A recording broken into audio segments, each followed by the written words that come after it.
July 9 Indian പ്രധാനമന്ത്രി നരേന്ദ്രമോദിയുടെ Melbourne സന്ദർശനത്തിനെതിരെ alliance against ഇസ്ലാമോഫോബിയയും മറ്റു ഇന്ത്യൻ ഗ്രൂപ്പുകളും സംഘടിപ്പിക്കുന്ന പ്രതിഷേധം.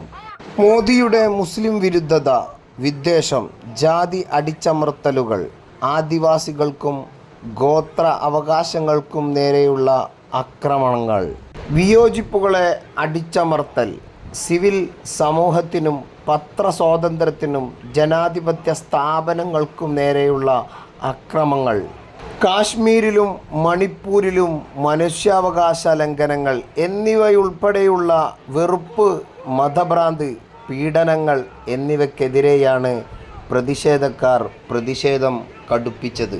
ലോകരാജ്യങ്ങൾ ചുറ്റിക്കാണുന്ന സന്ദർശിക്കുന്ന നരേന്ദ്രമോദി സാർ അവർകൾ സംഘപരിവാറുകാർ കാട്ടിക്കൂട്ടുന്ന പ്രവർത്തനങ്ങൾക്ക് മൗനം ത്യജിക്കുമ്പോൾ തീർച്ചയായിട്ടും ലോകരാജ്യങ്ങളിൽ പ്രതിഷേധം കത്തിപ്പടരുക തന്നെ ചെയ്യും.